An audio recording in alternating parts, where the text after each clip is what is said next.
आकाशराज, आप? तरुण ने गुस्से से आकाशराज को देखा। तभी आकाशराज ने बेपरवाही से अपना सिर नीचे किया और अपनी उस हथेली को देखा जिसने हमला किया था। उसके चेहरे पर एक मुस्कान उभर आई। मेरा अनुमान गलत नहीं था। सरणियों की कार्यक्षमता समाप्त होने के साथ ही रहस्यवादी क्षेत्र के नियम भी लुप्त हो गए हैं। कितना अफसोस है। मुझे आश्चर्य है कि वो कमीने आदर्श और ज्योति कब बाहर आएंगे। अगर वो खजाने की तिजोरी में घुस गए तो मैं उनका कुछ नहीं कर सकता, लेकिन अगर वो बाहर आ गए तो मैं उस मौके का फायदा उठाकर उनसे बदला ले सकता हूँ। मैं उनकी मार्शल आर्ट को खत्म कर सकता हूँ और खजाने की तिजोरी में उन्हें मिले मौकों का फायदा उठा सकता हूँ। आकाशराज ने धीरे से अपनी हथेली को मुट्ठी में बदल लिया, जिससे उसकी उंगलियां चटकने लगीं। जब से उसने महान महारानी के रहस्यमय क्षेत्र में प्रवेश किया था, वो नियमों से दबा हुआ था। अब वो आखिरकार अपनी शक्ति का उपयोग कर सकता था। उसने अपना सिर उठाया और लिन परिवार के साधकों की ओर देखा और उपहास किया। इससे पहले लिन परिवार के कई साधक मारे जा चुके थे। आदर्श और ज्योति के अलावा केवल 4 ही बचे थे।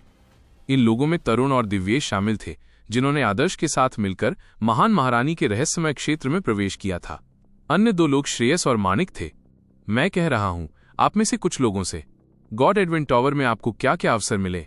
आकाशराज मुस्कुराते हुए उनकी ओर बढ़े। तरुण, श्रेयस और दिव्येश अपने अंतरस्थानिक छल्लों को छू रहे थे। घायल माणिक भी अपनी युवान क्यूई को इकट्ठा करके खड़ा हो रहा था और पूरी तरह सतर्क था।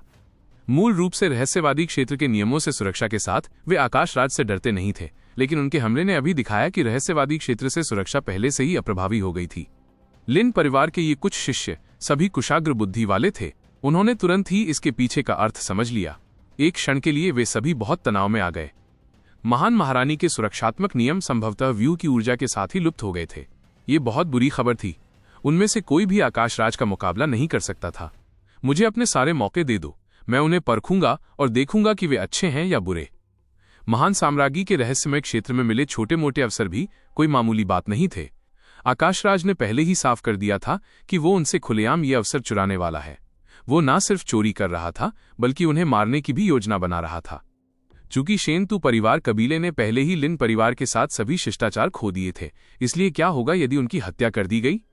चूंकि वो आदर्श या ज्योति को नहीं मार सकता था, इसलिए लिन परिवार के अन्य अनुयायियों पर हमला करके भी उसकी नफरत कम हो सकती थी। इसके अलावा वो केवल लिन परिवार पर ही हमला कर सकता था। जहां तक दूसरे गुटों की बात है, आकाशराज को चिंता थी कि वे उसके खिलाफ एकजुट हो जाएंगे। लिन परिवार के 4 शिष्यों ने एक युद्ध दल बनाया, लेकिन उनमें सबसे बड़ा शिष्य केवल 23 वर्ष का था। उसकी साधना का स्तर भी आकाशराज से कम था, इसलिए वो किसी भी तरह से आकाशराज का मुकाबला नहीं कर सकता था। आकाशराज स्वर्गयुग जगत की युवा पीढ़ी के सबसे अद्भुत व्यक्तित्वों में से एक थे।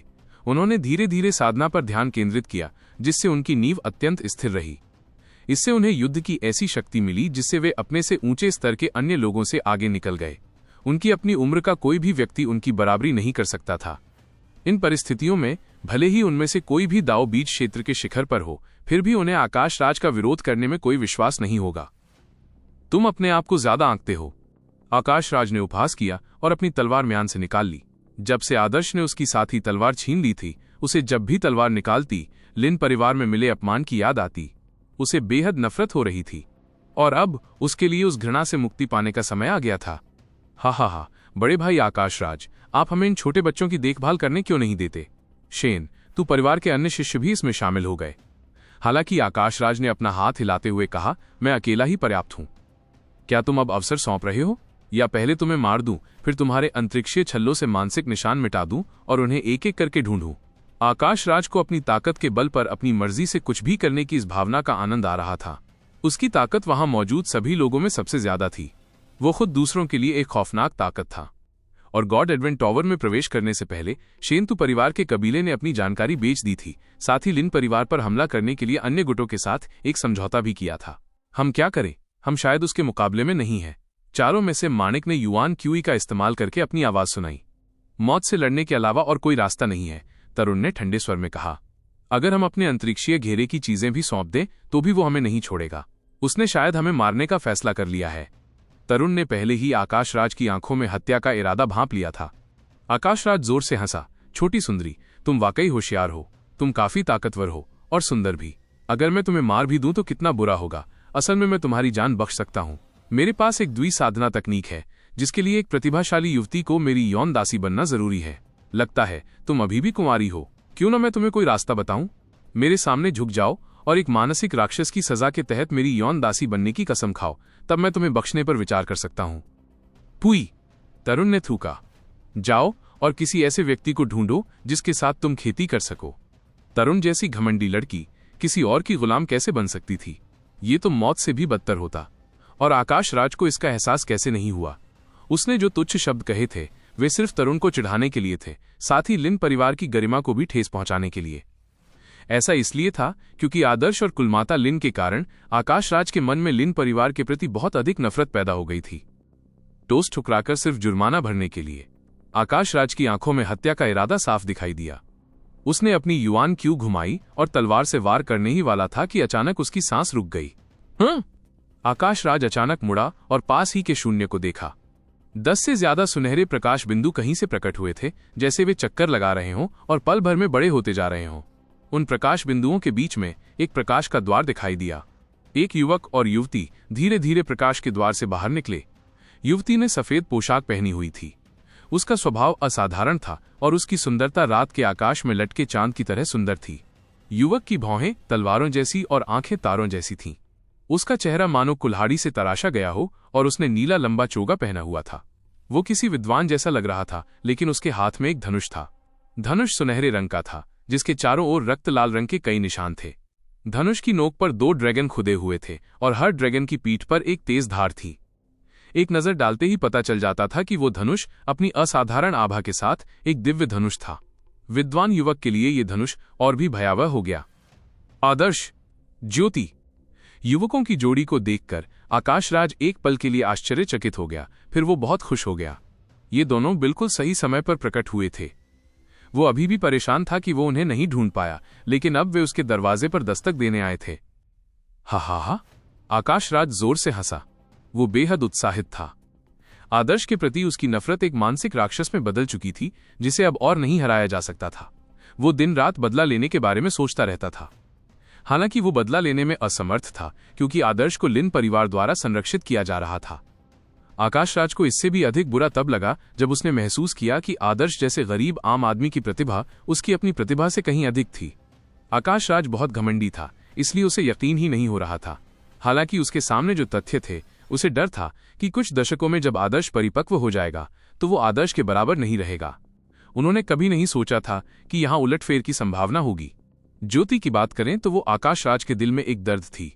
उसने उसे पहले ही अपनी औरत मान लिया था, फिर भी वो उसकी पकड़ से फिसल गई थी। आदर्श, बहन ज्योति, तुम अभी क्यों आई हो? जब तरुण और उसके साथियों ने आदर्श और ज्योति को देखा तो वे चिंतित हो गए। उन्हें लगा कि आदर्श और ज्योति का मुकदमा अभी अभी खत्म हुआ है, जिसकी वजह से वे इस संयोगवश समय पर बाहर आए हैं। अब उनका प्रकट होना भेड़ को बाघ के मुंह में भेजने जैसा था। महान महारानी रहस्यवादी क्षेत्र के सुरक्षात्मक नियम अब प्रभावी नहीं है। दिव्येश ने चेतावनी के रूप में अपनी आवाज ज्योति को प्रेषित की। आकाशराज को पहले ही अंदाजा हो गया था कि उनके बीच क्या बातचीत हुई थी। इस समय उन्हें चेतावनी देना बेकार था। स्वर्ग जाने के बजाय आप नरक में जाना पसंद करते हैं। आकाशराज को अब तरुण और उसके साथियों की कोई परवाह नहीं थी। वो मुड़ा और ज्योति और आदर्श की ओर चल पड़ा। वो अब भी ज्योति को थोड़ा बहुत सम्मान देता था, लेकिन आदर्श तो एक मामूली इंसान था। आदर्श तो बस एक गरीब आम आदमी था जो उसकी आधी उम्र का था। ये दृश्य देखकर दूसरे गुट के किसानों को ईर्ष्या हुई। ज्योति और आदर्श को शुरू में सर्वश्रेष्ठ प्रतिभाओं वाला माना गया था। इतने लंबे समय बाद भी वे सामने नहीं आए थे, जिसका मतलब हो सकता है कि उन्हें अतिरिक्त लाभ मिल रहा था। हालांकि ऐसा लग रहा था कि ये सारी चीजें आकाशराज ही निगल जाएंगी। आदर्श ने आकाशराज का सामना बड़ी सतर्कता से किया। उसे पता चल गया था कि नियम बेअसर हो गए हैं, इसलिए तरुण, दिव्येश और साथियों की जान खतरे में होने के कारण उसके पास समय से पहले ही कक्ष से बाहर निकलने के अलावा कोई विकल्प नहीं था। दरअसल आदर्श और ज्योति के लिए अभी बाहर निकलने का सही समय नहीं था। उनकी ताकत बढ़ाने के लिए अभी भी बहुत जगह थी, और एक बार बाहर निकलने के बाद उन्हें एक बहुत ही जटिल स्थिति का सामना करना पड़ेगा। आकाशराज जैसे जीवन मरण के शत्रु के अलावा उन्हें अन्य साधकों से भी निपटना पड़ा। उनमें से लगभग 90% शत्रु थे। आदर्श और ज्योति के प्रकट होने के बाद कई लोगों ने अनुमान लगाया कि उनके पास खजाने हैं। कोई नहीं जानता था कि अगर ऐसा ही चलता रहा तो क्या होगा। एकमात्र चीज जिस पर वे भरोसा कर सकते थे वो थी उनकी ताकत का झटका और भय। आदर्श ने सूर्य को 9 मृत्युओं का निशाना बनाने वाला धनुष कसकर पकड़ लिया। एक छोटा सा कदम पीछे हटते ही उसके हाथ में एक पवन पीछा करने वाला तीर प्रकट हो गया। ये दृश्य देखकर आकाशराज हंस पड़ा। जाहिर है वो आदर्श का मजाक उड़ा रहा था कि वो खुद को ज्यादा आंक रहा है। लेकिन इसी दौरान उसने अचानक एन की आवाज निकाली। उसकी साधना का स्तर आदर्श से ऊंचा था, इसलिए वो आदर्श के साधना स्तर को स्पष्ट रूप से पढ़ सकता था। उसे ये जानकर आश्चर्य हुआ कि आदर्श ने एक दाव बीज को संघनित कर दिया था। दाव बीज क्षेत्र। 1 वर्ष से भी कम समय पहले वो युआन आधार क्षेत्र के मध्य चरणों के शिखर पर था, लेकिन अब उसने दाव बीज को पहले ही संघनित कर दिया है। युआन की नींव के मध्य चरण के शिखर से लेकर केवल 10 महीनों में दाव बीज तक पहुंचना एक अविश्वसनीय छलांग थी। वहां मौजूद कोई भी ऐसा नहीं कर सकता था। तुरंत ही सभी लोग आश्चर्य से आदर्श की ओर देखने लगे। इस अल्प अवधि में शक्ति में हुई तीव्र वृद्धि की आमतौर पर केवल एक ही संभावना थी, वो ये कि उसने कोई दैवीय औषधि खा ली होगी। जहां तक शक्ति में उछाल के लिए एक अविश्वसनीय साधना तकनीक प्राप्त करने की बात है, तो ये संभावना वहां उपस्थित साधकों के मन में नहीं आई, क्योंकि ये बहुत ही असामान्य थी। साधना तकनीक चाहे कितनी भी अद्भुत क्यों न हो, उसके स्वर्ग विरोधी प्रभाव होने की संभावना कम ही थी, और साधना तकनीक जितनी अधिक स्वर्ग विरोधी होगी, उसमें महारत हासिल करना उतना ही कठिन होगा। इतने कम समय में और आदर्श के साधना स्तर के इतने निम्न स्तर पर, भले ही उसने एक अविश्वसनीय साधना तकनीक प्राप्त कर ली हो, एक युआन आधार क्षेत्र योद्धा के रूप में उसके लिए 1 वर्ष से कम समय में उसमें निपुणता प्राप्त करना असंभव होगा। इससे लोगों को ये विश्वास और भी पक्का हो गया कि आदर्श ने कोई दिव्य खजाना खा लिया है, जिससे उसकी साधना का स्तर इतनी तेजी से बढ़ा है। हालांकि इस वृद्धि के अपने फायदे और नुकसान थे। जब किसी का साधना स्तर बहुत तेजी से बढ़ता है, तो कुछ अन्य पहलू उसके साथ तालमेल नहीं बिठा पाते, उनकी नींव स्थिर नहीं होती, जिससे भविष्य में प्रतिकूल परिणाम सामने आते हैं। कितना बेकार है। उनमें से कई ईर्ष्यालु थे, लेकिन साथ ही दया भी महसूस कर रहे थे। आदर्श जैसे मंदबुद्धि व्यक्ति ने इतनी स्वर्गीय संपत्ति को नष्ट कर दिया था। यह सचमुच स्वर्ग की संपत्ति के विनाश जैसा था। चाहे तुम्हें कितनी भी मदद मिल जाए, तुम्हें कोई उपलब्धि नहीं मिलेगी। आकाशराज की आंखें डूब गईं, ये सोचकर कि महान महारानी के रहस्यमय लोक ने तुम जैसे मूर्ख को अवसर प्राप्त करने दिए। मुझे आश्चर्य है कि प्राचीन महान महारानी क्या सोच रही थी। हालांकि तुमने दिव्य औषधि का सेवन कर लिया है। अगर मैं तुम्हारे रक्त से अमृत बनाऊं, तो भी मैं औषधीय सार निकाल सकता हूं। जहां तक तुम्हारी बात है, ज्योति। आकाशराज ज्योति की ओर मुड़ा और उसकी आंखों में एक विचित्र चमक दिखाई दी। बाकी शब्द युआन क्यू ट्रांसमिशन के जरिए आदर्श और ज्योति के कानों में कहे गए। मैं तुम्हें मेरे साथ विश्वासघात करने का पछतावा कराऊंगा। मैं तुम्हारी मार्शल आर्ट मिटा दूंगा, तुम्हें एक गधे जैसा गुलाम बनाने वाला साथी बना दूंगा, और फिर तुम्हारा आदिम यिन चूस लूंगा। आकाशराज के शब्दों ने आदर्श के चेहरे पर उदासी ला दी। रक्त का उपयोग करके अमृत बनाना। आदर्श कैसे भूल सकता है कि वो पहली बार आकाशराज से मिला था। जब आकाशराज ने प्रिया की पहचान उजाड़ जाति के रूप में की थी, तो पहली चीज जो वो करना चाहता था वो थी प्रिया के रक्त का उपयोग उजाड़ जाति के रक्त की गोली में परिष्कृत करना। और अब वो उसे भी निखारना चाहता था और ज्योति पर भी डोरे डाल रहा था। वो और आकाशराज पहले ही एक ऐसे बिंदु पर पहुंच चुके थे जहां समझौता करना मुश्किल था। अपनी मौत स्वीकार करो। आकाशराज अचानक उछल पड़ा और उसकी मांसपेशियां उभर आईं। शक्तिशाली युआन क्यू उसकी मेरिडियन से होकर गुजरी, जिससे उसके शरीर से गड़गड़ाहट जैसी आवाज निकली। उसकी युआन क्यूई के परिसंचरण से निकली गड़गड़ाहट, जिसने दूसरों के कानों को झकझोर दिया, ने लोगों को फिर से यह समझा दिया कि आकाशराज कितना शक्तिशाली था। कानूनों की उसकी समझ को नजरअंदाज करते हुए उसके पास युआन क्यू की भयानक मात्रा थी, जो दाओ बीच क्षेत्र के शिखर पर बैठे किसी योद्धा से कई गुना ज्यादा थी। इसे कैसे रोका जा सकता था? ये बच्चा खत्म हो गया। कितने अफसोस की बात है कि उस पर और उस नाजुक खूबसूरत बच्ची पर जो खजाना है वो आकाशराज का होगा। लोग आकाशराज को मिलने वाले लाभों से ईर्ष्या करते थे। चाहे किसी की प्रतिभा कितनी भी ऊंची क्यों न हो, साधना के स्तर में आए इस भारी अंतर को पूरा करना असंभव था। चाहे कोई कितना भी प्रतिभाशाली क्यों न हो, उसे परिपक्व होने का समय दिए बिना वो भी व्यर्थ था। पल भर में आकाशराज जो हवा में था, मानो किसी बाज की नजर अपने खाने पर हो। उसने अपनी हथेली आदर्श की तरफ पटक दी। इस हमले में एक शक्तिशाली आभा थी। आकाशराज को आदर्श को हराने के लिए इतनी शक्तिशाली ताकत की जरूरत नहीं थी, लेकिन उसे डर था कि दूसरे उसके जबड़ों से खाना छीन लेंगे। इसलिए वह आदर्श को अविश्वसनीय गति से दबाना चाहता था और फिर ज्योति को बेड़ियों में जकड़कर धीरे धीरे उसे तबाह करना चाहता था, ताकि किसी भी बाहरी बदलाव को रोका जा सके। क्रैकल। बैंगनी बिजली चमक उठी। आकाशराज का दाहिना हाथ बैंगनी बिजली से घिरा हुआ था और जैसे ही उसने आदर्श पर वार किया, वो एक चमकती हुई बिजली की धार बन गई। आकाशराज ने बिजली के नियमों पर ध्यान केंद्रित किया। हवा, बर्फ, गरज और बिजली, ये सभी सृष्टिकर्ता की शक्ति के नियम थे। बिजली शुद्ध यांग के करीब थी। यही कारण था कि आकाशराज ने ज्योति को पाने के लिए हर संभव प्रयास किया, ताकि वो उसके साथ युगल साधना कर सके। एक बार जब उसकी बिजली को ज्योति की शुद्ध यिन रक्त रेखा द्वारा पोषित किया गया, तो उसकी ताकत में तेजी से वृद्धि हुई होगी। उस पल में आदर्श बिजली के एक विशाल समुद्र से घिर गया। बिजली आपस में गुंथ गई और आदर्श और ज्योति को उसमें फंसा लिया। उनके पास बचने का कोई रास्ता नहीं था। जिस समय आकाश राज का दाहिना हाथ, जो बिजली की धार के रूप में था, आदर्श के सिर पर वार करने वाला था, आदर्श ने अपनी चाल चल दी। उसने अपनी कृपाण या तलवार नहीं निकाली, बल्कि हाथ में सूर्य शूटिंग 9 मृत्यु धनुष के साथ उसने इसे एक हथियार के रूप में इस्तेमाल किया और इसे आकाश राज पर वार किया। सूर्य शूटिंग 9 मृत्यु धनुष के सिरों पर तीखे ब्लेड लगे थे। सूर्य शूटिंग 9 मृत्यु धनुष एक दिव्य अस्त्र था जो अजूर यांग भगवान के संग्रह का हिस्सा था। धनुष पर लगे ब्लेडों की गुणवत्ता वहां मौजूद साधकों के पास मौजूद किसी भी हथियार से कहीं बेहतर थी। आदर्श को अपने धनुष को हथियार की तरह इस्तेमाल करते देख आकाश राज पागलों की तरह हंस पड़ा। धनुष का इस्तेमाल तीर चलाने के लिए होता है, लेकिन उसे दूसरों पर वार करने के लिए डंडे की तरह इस्तेमाल करना, क्या ये मौत को दावत देना नहीं था? मर जाओ! आकाश राज जोर से गुर्राया। भयानक बिजली अदम्य गति से नीचे की ओर गिरी और सीधे सूर्य के 9 मृत्यु धनुष से टकराई। उसी क्षण आदर्श के शुद्ध यांग नियम फूट पड़े। महान साम्राज्ञी हृदय सूत्र के प्रथम चरण के परिसंचरण पैटर्न का अनुसरण करते हुए विशाल मात्रा में शुद्ध यांग ऊर्जा सूर्य शूटिंग 9 मृत्यु धनुष में प्रविष्ट हो गई। धनुष अचानक जीवंत हो उठा। बिजली के विशाल सागर में ऐसा लग रहा था मानो कोई दिव्य अजगर उसके बिजली क्षेत्र में चक्कर लगा रहा हो। अंग ऐसा लगा जैसे किसी अजगर की दहाड़ सुनाई दे रही हो। आकाश में फैली बैंगनी बिजली के बोल्टों को सूर्य के 9 मृत्यु धनुष ने अपने साथ बहा लिया। ये एक अदृश्य ऊर्जा भंवर की तरह था जिसने सारी बिजली सोख ली। ये एक नाममात्र का दमन था, क्योंकि आदर्श द्वारा विकसित शुद्ध यांग नियम आकाश राज द्वारा विकसित नियमों से एक स्तर ऊपर थे। तुम ही मर रहे हो। आदर्श दहाड़ा और उसके चारों ओर एक अदम्य तीक्ष्ण आभा मंडल मानो किसी दिव्य तलवार कसा हो गया। उसका रुख अभूतपूर्व ऊंचाई पर पहुंच गया। हाथ में सूर्य शूटिंग 9 मौते धनुष के साथ बैंगनी बिजली और शुद्ध यांग ऊर्जा जो बह गई थी आकाश राज की ओर कट गई। आकाश राज को लगा कि उसका शरीर धीमा पड़ गया है। बैंगनी समुद्र को अपनी ओर बढ़ता देख वो ऊर्जा जो कभी उसकी थी, सूर्य 9 मृत्यु धनुष द्वारा दूर भगा दी गई थी, अब सीधे उसकी ओर भेजी जा रही थी। आकाश राज की पुतलियां सिकुड़ गईं। उसने पहले कभी ऐसी स्थिति का सामना नहीं किया था और न ही उसे यकीन हो रहा था कि आदर्श की वजह से ऐसी स्थिति आ सकती है। उसके पास सोचने का समय ही नहीं था। तलवार की मूठ पर हाथ रखकर उसने तलवार से वार कर दिया। तलवार की हुई गर्जना और बिजली सभी दिशाओं में फैल गई।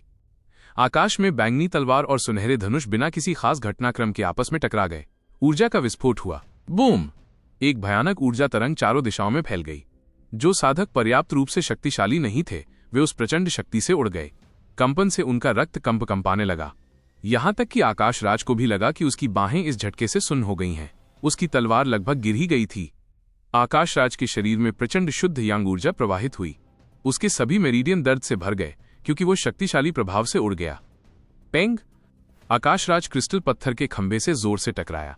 उसकी पीठ में तेज दर्द हुआ, लेकिन युआन क्यूई ने उसके शरीर की रक्षा की, इसलिए दर्द उतना गंभीर नहीं था। इस समय वो अपनी चोटों की जांच करने में समय बर्बाद नहीं कर सकता था। उसने अविश्वास से आदर्श को देखा। उसने देखा कि हालांकि आदर्श कुछ कदम पीछे हट गया था और उसने अपने शरीर को स्थिर करने के लिए सूर्य शूटिंग 9 मृत्यु धनुष का इस्तेमाल किया था, फिर भी वो ओवरड्राफ्ट में नहीं लग रहा था। ये कैसे हो सकता है? आकाश राज मन ही मन चिल्लाया। उसके सामने का दृश्य देखकर उसे लगा जैसे वो फिर से मानसिक राक्षसी लोक में प्रवेश कर गया हो, जहां उसे बुरे सपनों में आदर्श के मानसिक राक्षस रूप का सामना करना पड़ा हो। आदर्श, जो सिर्फ 16 साल का था, उसे कैसे पीछे हटा सकता था? उसकी साधना आदर्श से कहीं ज्यादा ऊंची थी। यद्यपि आकाश राज ने अपनी पूरी ताकत का उपयोग नहीं किया था, लेकिन निश्चित रूप से इसका परिणाम ऐसा नहीं होना चाहिए था। उसे विश्वास नहीं हो रहा था कि ये सच है। आकाश राज अकेला नहीं था। वहां मौजूद बाकी साधक भी उसकी इस स्थिति को अकल्पनीय भय से देख रहे थे। उनके चेहरे जमे हुए थे और मुंह थोड़े खुले हुए थे। वे मानो किसी ताबीज से जमे हुए पूर्वी ज़ॉम्बी थे। वे निश्चल थे। आसमान में चमकती बैंगनी बिजली के अलावा पूरा काला पत्थर का चौक मानो एक खामोश कब्रिस्तान बन गया था। पास खड़े कुछ साधक उड़ गए थे। वे दर्द से रेंगते हुए ऊपर आए और उनकी डरावनी आंखें दिखाई देने लगीं। क्या ये सचमुच आदर्श है? तरुण, जो पहले बेहद चिंतित थी, मन ही मन बुदबुदाई। उसने आदर्श के साथ महान महारानी के रहस्यमय लोक में प्रवेश किया था और उसके साथ ही यहां तक आई है। तरुण के बगल में दिव्येश था, जो समझ नहीं पा रहा था कि सिर हिलाए या हिलाए। वो भी सदमे से अवाक हो गया था। साधना स्तर में भारी अंतर के बावजूद एक 16 वर्षीय बालक ने आकाशराज को दबा दिया था। इसके अलावा आकाशराज स्वर्गयुग जगत के सबसे प्रतिष्ठित कुलीनों में से एक थे। समान स्तर के लोगों की तुलना में उनकी युद्ध क्षमता उन्हें धूल चटा देती थी। हालांकि उनके सामने ये दृश्य घटित होने पर यह विश्वास करना कठिन था कि यह वास्तविक था। आदर्श आकाशराज के एक ही वार से उड़ गया था।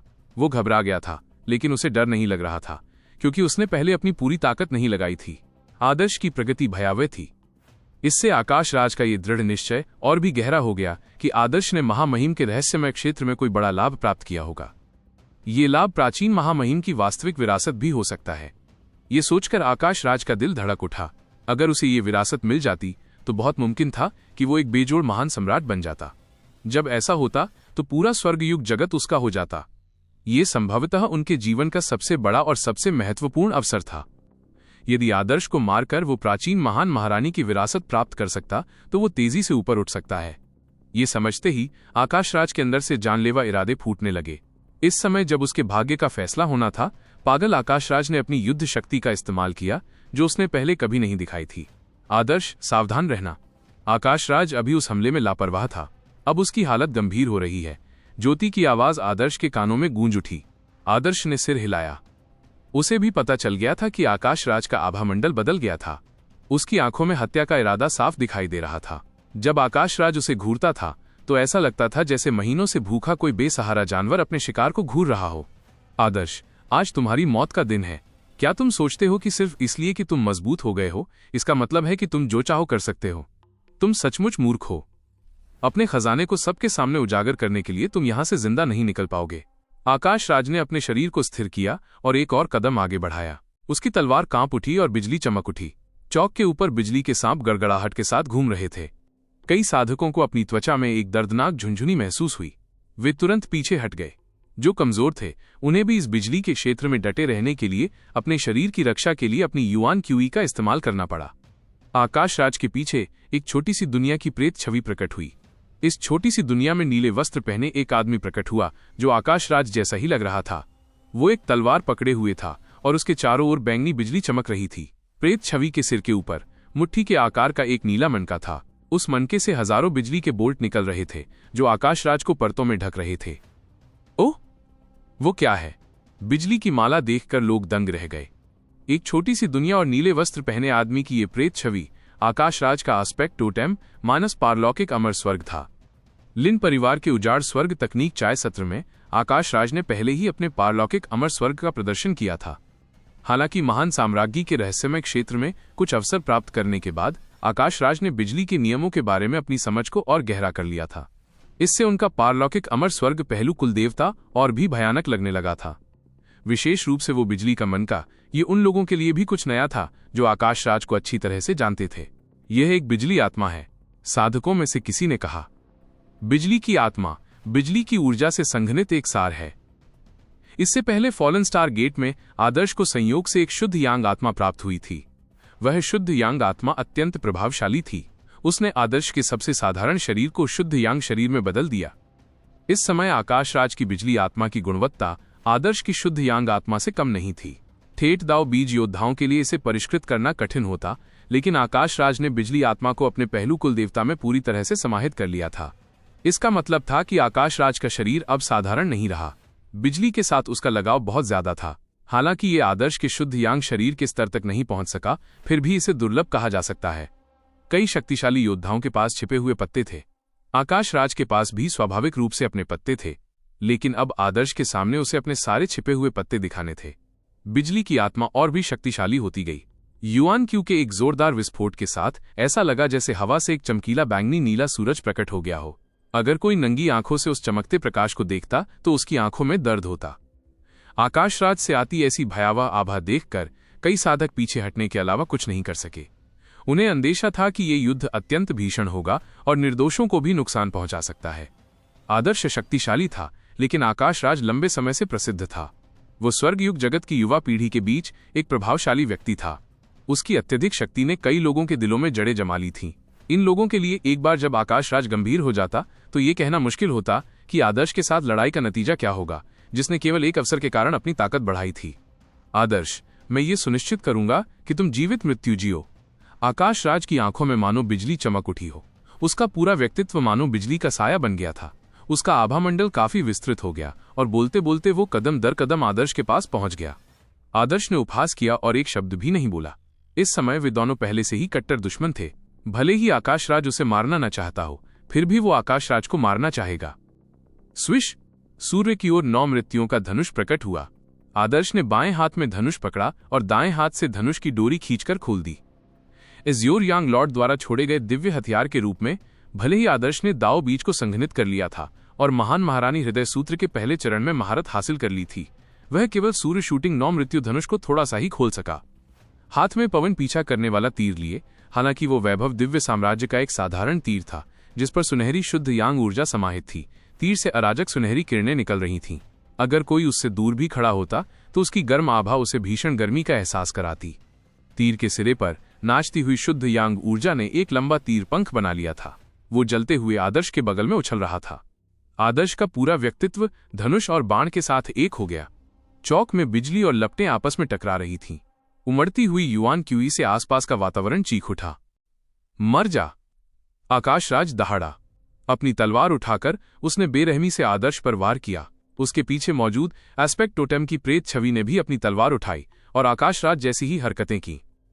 पल भर में सारी बिजली एक साथ इकट्ठी हो गई। आकाशराज के हाथ में तलवार मानो किसी भंवर के केंद्र में थी, जैसे उसने सारी बिजली को इकट्ठा कर लिया हो और बिजली की एक बैंगनी लाल तलवार बन गई हो जो खून जैसी दिख रही थी। ये बिजली की तलवार पतली थी, लेकिन इसमें मौजूद युआन क्यूई की भारी मात्रा के कारण लोगों के लिए सांस लेना मुश्किल हो गया था। साधक एक बार फिर डर के मारे पीछे हट गए, लेकिन आदर्श ने एक बड़ा कदम आगे बढ़ाया। उसकी आंखें तलवार जैसी थीं। उसके पीछे एक विशाल स्वर्ण कौवा कुलदेवता की प्रेत छवि प्रकट हुई। आधा साल बीत जाने के बाद आदर्श द्वारा महान महारानी हृदय सूत्र के पहले चरण में महारत हासिल करने के बाद उसके पीछे स्थित स्वर्ण कौवा टोटेम का आकार 10 गुना से अधिक बढ़ गया था। जैसे ही गोल्डन क्रो टोटेम दिखाई दिया, वो चीख उठा और आसमान में उड़ गया। गोल्डन क्रो ने अपने पंख फैला दिए। अब उसका फैलाव 30 से 40 मीटर चौड़ा हो गया था। उसने पूरे चौक को ढक लिया। लाल लपटें रक्त की लहरों की तरह चारों ओर घूम रही थीं। ये दृश्य देखकर कई साधक अचंभित रह गए। ये तो आस्पेक्ट टोटेम था। ये तो हद हो गई। ये इतना बड़ा कैसे है? किसी ने चिल्लाकर कहा। आकाशराज के पीछे छोटे से विश्व प्रेत की छवि को पहले से ही एक सुनहरे कौवे के कुलदेवता ने ढक रखा था, जिसके पंखों का फैलाव 30 से 40 मीटर था। ये दमनकारी भावना बहुत प्रबल थी। उनमें से कुछ दाओ बीज क्षेत्र के प्रारंभिक चरण के योद्धा भी थे। उनके पहलू कुलदेवता ज्यादा से ज्यादा 7 से 8 मीटर के थे। उनके बीच का ये अंतर गौरैया के विरुद्ध चील जैसा था। इस समय लोगों के पास बोलने का समय नहीं था। आदर्श की उंगलियां खुल चुकी थीं। पेंग! एक धमाके की आवाज के साथ धनुष की डोरी जोर से हिली। पवन पीछा करने वाला बाण छूट गया था। अग्नि अजगर की लंबी चीख की तरह सूर्य शूटिंग 9 मृत्यु धनुष से प्रकाश की एक विस्तृत किरण निकली।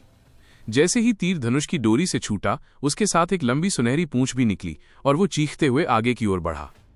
हालांकि पवन पीछा करने वाले तीर के आसपास के लोग आदर्श के निशाने पर नहीं थे, फिर भी उनके दिलों की धड़कनें तेज हो गईं। ऐसा लग रहा था मानो तीर उनकी भौहों पर निशाना साध रहा हो। कुछ कमजोर साधक शुद्ध यांग ऊर्जा से जल गए। उन्हें लगा कि उनके रक्त प्रवाह में गड़बड़ी आ गई है। उनके बालों से जलने जैसी गंध भी आने लगी थी। उनकी त्वचा भी सूखेपन से फट गई थी। गर्म लहरों के बीच वो बिना किसी विरोध के टकरा गया। आदर्श द्वारा छोड़ा गया तीर बिना किसी दिखावटी प्रदर्शन के आकाशराज की बिजली से जड़ित तलवार से टकरा गया। धमाका! एक जबरदस्त विस्फोट के बाद ऐसा लगा जैसे दुनिया कुछ क्षण के लिए शांत हो गई। इस तीव्र ऊर्जा टकराव से पवन पीछा तीर अनगिनत टुकड़ों में बिखर गया। पवन पीछा तीर आखिरकार एक साधारण तीर था। वो इतना शक्तिशाली प्रहार झेल नहीं सका। हालांकि चकनाचूर होने के बावजूद उसके टुकड़ों में अभी भी सूर्य शूटिंग 9 मृत्यु धनुष की ऊर्जा थी। ये ऊर्जा बिना किसी क्षय के बनी रही। अदम्य वेग के साथ वे सीधे आगे की ओर बढ़े। बल सभी दिशाओं में फैल गया। सबकी आंखें सुनहरे रंग से भर गईं। उनके कान बिजली की गर्जना से भर गए। जो कमजोर थे उनके शरीर में ऊर्जा प्रवेश कर गई, जिससे उनकी नाड़ियां क्षतिग्रस्त हो गईं। डिंग डिंग डिंग! आदर्श 10 कदम से ज्यादा पीछे हट गया। उसका खून तेजी से दौड़ रहा था और बेचैन था। उसके मुंह के कोने से खून की एक धार बह निकली। आकाशराज का साधना स्तर आखिरकार उससे भी गहरा था। बिजली की तलवार क्यों, जो बिजली की आत्मा के प्रयोग के बाद फूटी, एक संप्रभु आभा के साथ आई। वो अजेय थी। अपनी पूरी ताकत लगाकर सूर्य शूटिंग 9 मृत्यु धनुष को खोलने के बाद आदर्श के पास अब उस बल का सामना करने के लिए पर्याप्त युआन क्यूई नहीं बची थी। इसका परिणाम उनके साधना स्तरों के बीच का अंतर था। आकाशराज भी उसी तरह संघर्ष से बहुत पीछे हट गया। वो जानता था कि उस प्रहार की शक्ति आदर्श को जरूर भारी चोट पहुंचाएगी। ये ऐसा हमला था जिसका सामना कोई भी दाओ बीच क्षेत्र का योद्धा नहीं कर सकता था, खासकर आदर्श जो दाओ बीच क्षेत्र के शुरुआती दौर में था। हालांकि 100 फुट से भी ज्यादा पीछे हटने के बाद उसकी मुस्कान का आत्मविश्वास अचानक ठंडा पड़ गया। वो बेबस होकर देखता रहा कि विस्फोटक तूफान से सुनहरे टुकड़े धधकते उल्कापिंडों की तरह बाहर निकल रहे थे। विस्फोटक तूफान इतना प्रचंड होने के बावजूद टुकड़ों की दिशा में कोई बदलाव नहीं आया। वे अविश्वसनीय गति से उस पर टूट पड़े। एक पल में आकाशराज ने अपनी जीभ का सिरा काट लिया और जोर से अपने शरीर को मोड़ लिया। हालांकि टुकड़ों की गति बहुत भयानक थी, वे इतने तेज थे कि खामोश हो गए। उसकी सुरक्षात्मक युआन क्यू कागज की तरह फट गई। हालांकि आकाशराज ने बलपूर्वक अपने महत्वपूर्ण अंगों पर प्रहार होने से बचा लिया था, फिर भी सुनहरी किरण सीधे उसके बाएं हाथ और कंधे में जा लगी। सैकड़ों से हजारों बारीक टुकड़े अपने साथ आकाशराज की पीठ से कीमा बनाया हुआ मांस मिला हुआ खून लेकर आए। अचानक आकाशराज का चेहरा कागज की तरह पीला पड़ गया। ये कैसा धनुष था? तीर टूट जाने के बाद भी इसमें इतनी भयानक शक्ति थी। आकाशराज का बायां कंधा पहले ही खून से लथपथ हो चुका था। शुद्ध यांग ऊर्जा के सहयोग से अनगिनत सूक्ष्म टुकड़ों में अत्यंत विनाशकारी शक्तियां थीं। हालांकि आकाशराज का शरीर कठोर था, फिर भी उसमें मधुमक्खी के छत्ते जैसे छेद हो गए थे। जैसे ही आकाशराज जमीन पर गिरा, उसने एक औषधि की गोली खा ली। उसी समय बैंगनी बिजली उसके बाएं कंधे के चारों ओर चक्कर लगा रही थी। बिजली की धाराएं आकाशराज के मांस और रक्त को उत्तेजित कर रही थीं, जिससे उसका पुनर्जनन लगातार हो रहा था। बिजली का उपयोग उपचार के लिए? ये दृश्य देखकर आदर्श को बहुत आश्चर्य हुआ, लेकिन वो तुरंत समझ गया। हालांकि बिजली विनाश की अधिष्ठात्री थी, लेकिन उसमें जीवन देने की क्षमता भी थी। आदिकाल में जब दुनिया बस बनी ही थी, तब दुनिया में कोई जीवन नहीं था। बस तेज तापमान वाले ज्वालामुखी फट रहे थे और अंतहीन बिजली चमक रही थी। बिजली ने प्राचीन समुद्रों पर प्रहार किया, जिससे सबसे प्राचीन सूक्ष्म जीव उत्पन्न हुए। बिजली का इस्तेमाल करके इलाज करने का मतलब था कि आकाशराज की बिजली के नियमों की समझ जीवन और मृत्यु दोनों के स्तर तक पहुंच गई थी। ये उपलब्धि उसकी अपनी उम्र के लोगों से कहीं ज्यादा थी। सोचना कि वो बिजली का इस्तेमाल करके इलाज कर सकता है। कोई आश्चर्य नहीं कि आकाशराज स्वर्गयुग जगत में प्रसिद्ध हो सकता है और उसी साधना क्षेत्र में उसका कोई प्रतिद्वंद्वी नहीं है। वहां मौजूद सभी कुलीन लोग इसे समझ पाए। आकाशराज ने जिस तरह खुद को ठीक किया, उसे देखकर उन्होंने इसकी गहराई भी समझ ली। हालांकि ये वही आकाशराज था जिसे नियमों की गहरी समझ थी और जो अपने साधना क्षेत्र में लोगों के बीच अद्वितीय था, जिसे आदर्श ने तीर से छेद दिया था, जिससे उसे इतनी गंभीर चोट लगी थी। क्या ये कोई 16 या 17 साल का बच्चा कर सकता था? क्या ये कोई ऐसा काम था जो दाओ बीच क्षेत्र के शुरुआती दौर का कोई योद्धा कर सकता था? आदर्श की उम्र और साधना के स्तर के बारे में सोचकर ही यहाँ के कई कुलीन वर्ग आत्महत्या करने को तैयार हो गए। ये बहुत निराशाजनक था। हो सकता है आदर्श पहले ही किसी गूढ़ क्षेत्र में पहुंच गया हो। आप सभी जानते हैं कि जब पत्थर के खंभे ने हमारा मूल्यांकन किया था, तब 6 रैंकिंग थीं। अगर हम लक्ष्य प्राप्त न कर पाने को भी एक रैंकिंग के रूप में शामिल करें तो कुल 7 रैंकिंग होती थीं। आकाशराज सहित हम यहाँ खड़े होने के लिए बस नाइट का पद प्राप्त कर पाए, जो मुश्किल से उस स्तर तक पहुंच पाया। उससे ऊपर अभी भी 5 और रैंकिंग हैं। शीर्ष, ऋषि, शूरा और कैनोनाइज्ड गॉड, जिन्हें कोई प्राप्त नहीं कर पाया। ये कल्पना करना कठिन है कि वे किस प्रकार के क्षेत्र हैं। अगर कोई ऋषि स्तर का व्यक्ति आकाशराज से लड़े तो लड़ाई कैसी होगी? अगर वो कोई शूरा या कैनोनाइज्ड गॉड हो तो क्या होगा? शायद आकाशराज तुरंत मारा जाएगा। भीड़ में से एक साधक ने अचानक ये कहा। ये सुनकर सब चौंक गए और फिर कोई नहीं बोला। वे सभी कुलीन थे और ऐसे माहौल में पले बढ़े थे जहां वे अनगिनत प्रभामंडलों से घिरे हुए थे। उनका मानना था कि वे स्वर्गयुग दुनिया के सबसे उत्कृष्ट लोगों का समूह थे और वे एक स्वर्गिक राजा बन सकते थे या शायद एक कुलपिता के स्तर के व्यक्ति। इससे पहले महान साम्राज्य के रहस्यमय क्षेत्र में उन्होंने ऋषि, शूरा और कैनोनाइज्ड गॉड जैसी उच्च श्रेणी की उपाधियां भी देखी थीं। वे अवचेतन रूप से ये मानते थे कि ऐसी उपाधियां पाने वाले लोग केवल किंवदंतियों या कल्पनाओं में ही मौजूद होते हैं। लेकिन अब सच्चाई उनके सामने आ गई थी। आदर्श संभवतः उनमें से एक था। ये उन्हें अचानक ये एहसास दिलाने जैसा था कि वे सभी युवा अभिजात वर्ग की सीढ़ी में सबसे निचले पायदान पर हैं। उनसे ऊपर ऐसे क्षेत्र थे जो उनके लिए अप्राप्य या समझ से परे थे। ये समझना आसान था कि ये उनके लिए कितना बड़ा झटका था। क्या आपको लगता कि आदर्श ने पहले ही ऋषि या शूरा की पदवी प्राप्त कर ली है? किसी ने अविश्वास भरे अंदाज में पूछा। कौन जाने, वो दायरा तो हमारी समझ से परे हो ही चुका है। हालांकि ये काफी निराशाजनक है, पर कहना पड़ेगा कि हम कुएं के मेंढक हैं और हमेशा से रहे हैं। हाय, एक कुलीन वर्ग ने आह भरी। उनमें से कई इसे स्वीकार नहीं कर सके। वे पहले से ही युवा थे और एक पीढ़ी के शिखर पर थे। हालांकि वे अभी भी उस प्रतिभा से कोसों दूर थे जिसे प्राचीन महान महारानी ने निर्धारित किया था। क्या ये समय की सीमा थी? ये बात बिल्कुल विरोधाभासी है कि प्राचीन काल में मार्शल आर्ट वर्तमान समय की तुलना में अधिक विकसित थी। हालांकि कुछ लोग ऐसे भी थे जिन्होंने ये एहसास होने के बाद अपनी नजरें आदर्श पर गड़ा दी। उनकी आंखों में लालच और हत्या की गहरी नीयत छिपी थी। यद्यपि आदर्श की प्रतिभा का स्तर ऊंचा था, फिर भी अपने साधना स्तर और आयु के कारण वो अजेय नहीं था। आकाश राज के साथ युद्ध में यद्यपि आदर्श ने आकाश राज को गंभीर रूप से घायल कर दिया था, फिर भी वो स्वयं घायल हो गया था। आदर्श को अपनी वर्तमान शक्ति प्राप्त होना स्पष्ट रूप से प्राचीन महान महारानी की विरासत के कारण था। और चूंकि एक अकेला बाघ भेड़ियों के झुंड से कमतर होता है, इसलिए जब तक वे आदर्श को मारते रहेंगे ये विरासत उनकी रहेगी। ऐसा होने पर वे अपनी पीढ़ी की सीमाओं से मुक्त हो सकते थे। ये उपस्थित कई साधकों के लिए एक बहुत बड़ा प्रलोभन था। वे आदर्श को मारने के अवसर की प्रतीक्षा कर रहे थे। ऐसे विचार रखने वाले लोगों की संख्या बढ़ती जा रही थी। युआन क्यूई के जरिए वे एक दूसरे से संपर्क कर रहे थे और आदर्श को मारने की योजना बना रहे थे। इसलिए काले पत्थर के चौक पर हत्या की मंशा बढ़ गई। तरुण, मानिक और उनके साथियों को भी हत्या का आभास हो गया था। उनकी सांसें रुक गईं और वे बेहद तनाव में थे। स्थिति बेहद तनावपूर्ण हो गई थी। एक बार आदर्श हार गया तो उसे इन लोगों के समूह द्वारा खा लिया जाएगा और एक भी हड्डी नहीं बचेगी। जब ऐसा होगा तो लिन परिवार की युवा पीढ़ी पूरी तरह से खत्म हो जाएगी। ये एक ऐसा झटका होगा जिसे लिन परिवार मुश्किल से झेल पाएगा। इस जानलेवा आवरण के नीचे आकाश राज मुस्कुराया। जब उसने और आदर्श ने अपनी ताकतें उजागर की तो उसे पहले से ही ऐसे परिणाम की उम्मीद थी। किसी खजाने को सबके सामने उजागर करना बेहद बेवकूफी थी। आकाश राज ने आदर्श को ऐसे देखा जैसे वो किसी मृत व्यक्ति को देख रहा हो। जहां तक आदर्श की बात है, जो हत्या के इरादे से घिरा हुआ था, वो बस आकाश राज को उदासीनता से देख रहा था। दोनों के बीच हुई भीषण लड़ाई के बाद कुछ देर के लिए सन्नाटा छा गया। आकाश राज उपचार कर रहे थे, जबकि आदर्श अपने रक्त प्रवाह को नियंत्रित कर रहे थे। सूर्य नौ मृत्यु धनुष के एक ही झटके ने आदर्श की ऊर्जा को बहुत अधिक व्यय कर दिया था। अगर उन्होंने महान साम्राज्ञी हृदय सूत्र के पहले चरण में महारत हासिल नहीं की होती तो सिर्फ उस एक तीर को चलाने से ही उनकी सारी युआन क्यू खत्म हो जाती। वह धनुष। आकाश राज ने सूर्य की ओर इशारा करते हुए नौ मृत्यु धनुष को देखा।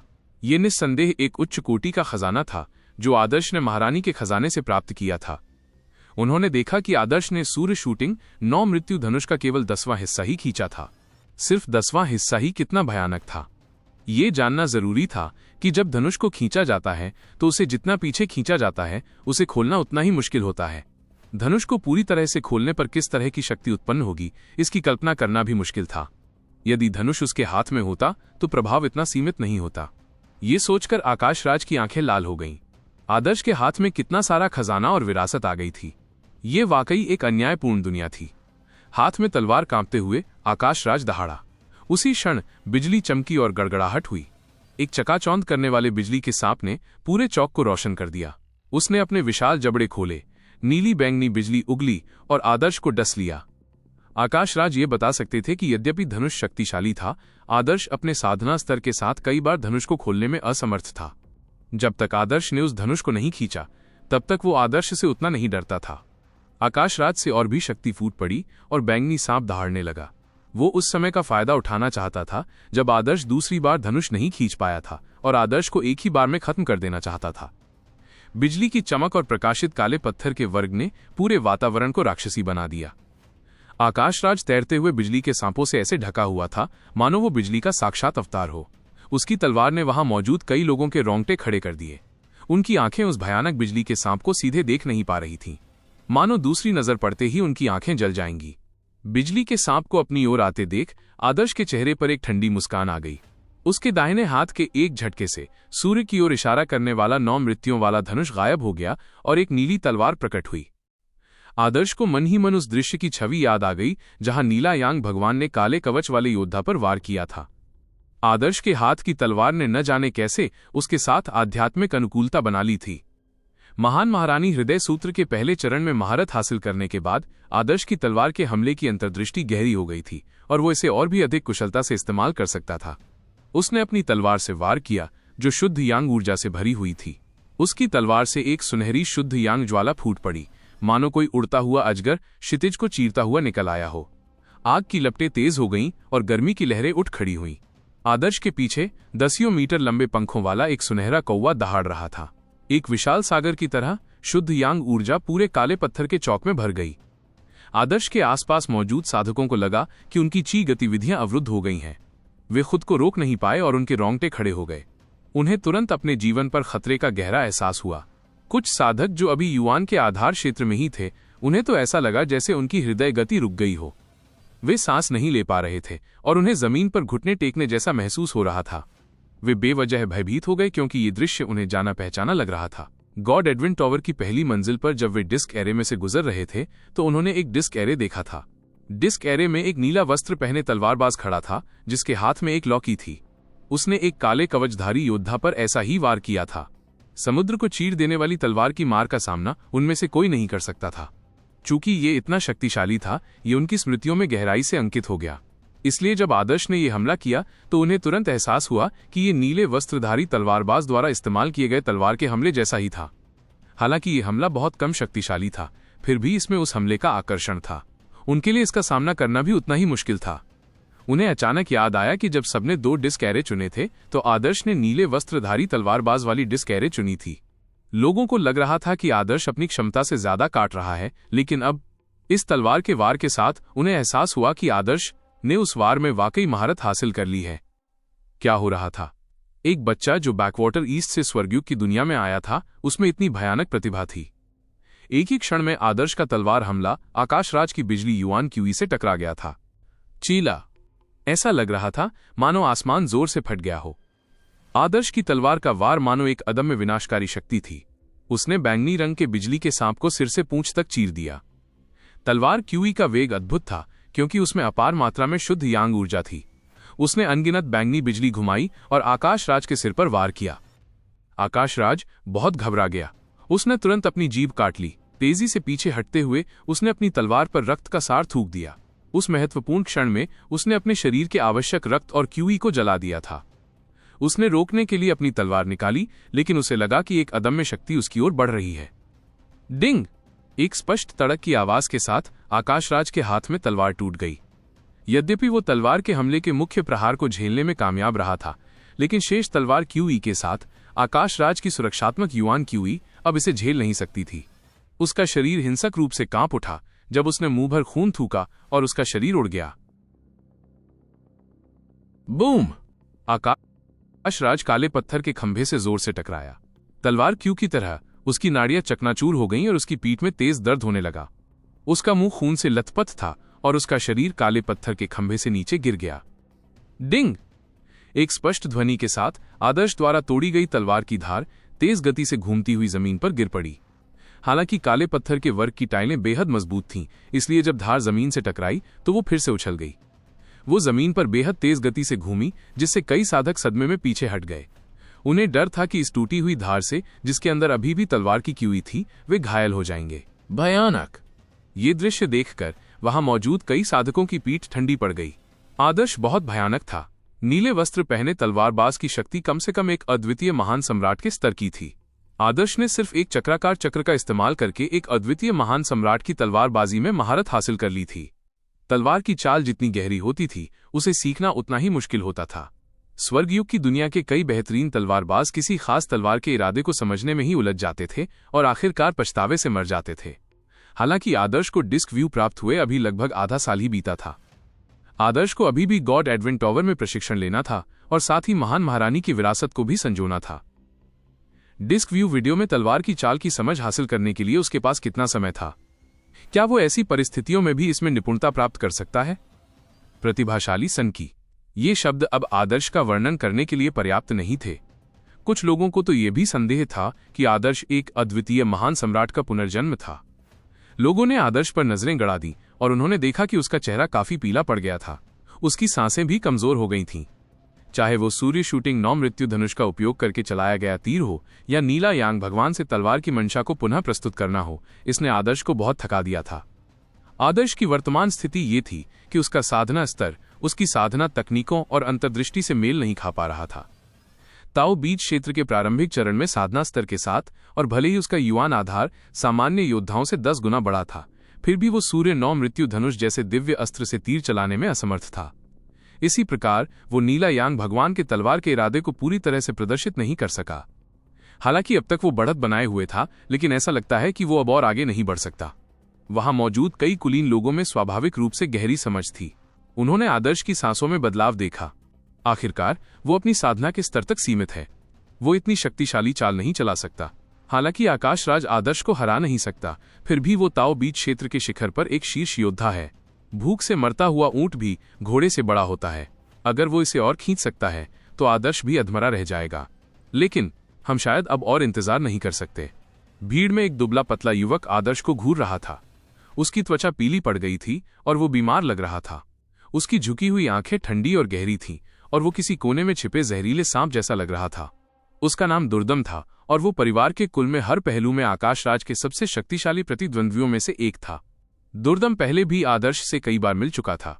शेनतु परिवार में उसकी प्रसिद्धि आकाश राज के बाद दूसरे नंबर पर थी। हालांकि उसकी प्रसिद्धि का एक बड़ा हिस्सा उसके दुष्ट चरित्र के कारण था। वो खून का प्यासा था और लोगों और उनके पूरे परिवार को मार डालता था। वो किसी को भी जिंदा नहीं छोड़ता था। शुरुआत में दुर्दम को उम्मीद थी कि आकाश राज और आदर्श दोनों घायल हो जाएंगे, जिससे वो फायदे लेकर भाग जाएगा। लेकिन मौजूदा हालात को देखते हुए एक बार आकाश राज अपनी लड़ने की क्षमता खो देगा तो उनके पास सबसे अच्छी ढाल नहीं बचेगी। उसे अकेले आदर्श का सामना करने का कोई भरोसा नहीं था। युवा गुरु, आपके इरादे क्या हैं? दुर्दम का भी एक अनुयायी था जिसने युवान क्यूई आवाज संचरण के माध्यम से उससे पूछा। चलो पहले अपनी चाल चलें। आदर्श को भी वैसे ही मार डालें जैसे हमने पहले लिन परिवार के उस शिष्य को मारा था। दुर्दम की आंखों में एक ठंडी किरण चमकी और गायब हो गई। इससे पहले उसने लिन परिवार के एक शिष्य धीर को मार डाला था। उसकी लाश को महान महारानी के रहस्यमय क्षेत्र से बाहर फेंक दिया गया था। इससे लिन परिवार के बुजुर्ग बेहद दुखी और क्रोधित हुए। हालांकि उन्होंने कभी ये उम्मीद नहीं की थी कि धीर की हत्या आकाश राज ने नहीं बल्कि दुर्दम ने की थी। दुर्दम ने गुप्त युवान क्यूई ध्वनि संचरण के माध्यम से कुछ साधकों को तुरंत सूचित कर दिया। ये साधक महान महारानी के रहस्यमय क्षेत्र में प्रवेश करते ही आदर्श को मारने का इरादा जता चुके थे। उन्होंने एक मानसिक राक्षस की सजा के तौर पर शेनतु परिवार के साथ मिलकर लिन परिवार से लड़ने की कसम खाई थी। इसके अलावा आकाश राज ने रहस्यवादी क्षेत्र में प्रवेश करने से पहले एक इनाम की पेशकश की थी कि जो कोई भी आदर्श को मारेगा उसे इनाम मिलेगा। इनाम के लालच में आए इन साधकों ने पहले ही साफ कर दिया था कि आदर्श के खात्मे के बाद वे महान महारानी के रहस्यमय लोक के नियमों से सुरक्षा खोने के बाद आदर्श पर हमला करेंगे। वे उसे बिना शरीर के छोड़ने में कोई कसर नहीं छोड़ेंगे। हालांकि जिस तरह से स्थिति विकसित हुई, उन्होंने जो कहा था वो एक बड़ा मजाक बन गया। ये लोग जिन्होंने पहले आदर्श को मारकर इनाम पाने की लालसा की थी, बेहद चिंतित थे। अब वे कमजोर हो गए थे। महान महारानी के रहस्यमयी राज्य के नियम खत्म होने के बाद अगली बात जो होनी थी वो थी आदर्श द्वारा उनकी हत्या। अगर वे खुद से पूछें, अगर वे आदर्श की जगह होते तो क्या वे खुद को छोड़ देते? उन्हें मारकर बदला और खजाना मिलता तो कौन इस मौके को जाने देगा? उनके पास पहले से ही कोई विकल्प नहीं बचा था। इतना ही नहीं, आदर्श को जो प्राचीन महान महारानी की विरासत मिली थी वो उनके सपनों की वस्तु थी। वो विरासत इस युग से कहीं बढ़कर थी। एक बार उसे प्राप्त करने के बाद वे संभवतः स्वर्गयुग जगत के सम्राट बन जाते। वे अपने कुलों का नेतृत्व करते हुए स्वर्गयुग जगत में सर्वोच्च कुल बन जाते। ऐसा बड़ा लाभ कौन नहीं चाहेगा? कहावत है, इंसान दौलत की तलाश में मरता है और पंछी खाने की तलाश में। उनके सामने एक बेमिसाल मौका था और उन्हें पता था कि इसके लिए लड़ने पर खून खराबा होगा। फिर भी उनके पास अपनी लालच पर काबू पाने का कोई रास्ता नहीं था। ये लोग अवचेतन रूप से अपने अंतरिक्षीय छल्लों को छू चुके थे। वे अचानक संयुक्त आक्रमण करने के अवसर की प्रतीक्षा कर रहे थे। इन साधकों में से कई ऐसे भी थे जो दाओ बीज क्षेत्र में थे। स्वर्गयुग विश्व के कुलीन योद्धा होने के नाते ये दाओ बीज क्षेत्र के योद्धा आकाश राज से कमतर जरूर थे, लेकिन फिर भी उनकी शक्ति असाधारण थी। अगर वे एक साथ हमला करते तो उनकी शक्ति बहुत भयानक होती। यदि संभव हो तो दुर्दम की बहुत इच्छा थी कि वो आकाश राज और आदर्श दोनों को एक साथ मार सके। चूंकि बहुत से लोग आदर्श को मारने के अवसर की प्रतीक्षा कर रहे थे, आकाश राज की आंखें, जिसने अपना खून और क्यूई जला दिया था, पहले से ही रक्त पिपासा से लाल हो गई थीं। उसका शरीर बिजली की चमक से घिर गया। उसका रंग नीले बैंगनी से हल्के रक्त लाल रंग में बदल गया। रक्त लाल बिजली में क्यूई और रक्त की शक्ति होती थी। इसका इस्तेमाल मुख्यतः मारने के लिए किया जाता था। आदर्श, मैं चाहता हूं कि तुम मर जाओ। आकाश राज और आदर्श पहले से ही कट्टर दुश्मन थे। आदर्श, जिसका साधना स्तर और आयु उससे कम थी, द्वारा पीटे जाने के बाद उसके अंदर ईर्ष्या की आग भड़क उठी। उसके आत्मसम्मान को गहरा धक्का लगा था। आकाश राज पहले से ही इन अनगिनत असफलताओं से पागल हो रहा था। आकाश राज की पूरी युवान क्यूई रक्त की शक्ति के साथ बह गई और क्यूई आसमान में उछल गई। इससे एक लाल बादल बन गया। मेरे खून की बलि चढ़ाओ, जो बुरी बिजली में परिष्कृत हो गया है। स्वर्गीय दंड की तलवार, मार डालो। आकाश राज ने अपनी तलवार ऊपर उठाई। दुनिया भर की बिजली की शक्ति उसकी तलवार पर इकट्ठी हो गई और उसका सारा खून जल उठा। ये दृश्य देखकर आदर्श ने अपना दाहिना हाथ घुमाया। नीले रंग की तलवार गायब हो गई और उसकी जगह एक जंग लगी टूटी हुई तलवार आ गई। इस समय आदर्श को टूटी हुई तलवार दिखाने की कोई परवाह नहीं थी। महारानी की विरासत की तुलना में ये टूटी हुई तलवार किसी का ध्यान आकर्षित करने में असमर्थ थी। उसने जो नफरत इकट्ठी की थी वो काफी थी, उसे टूटी हुई तलवार की भी कमी नहीं थी।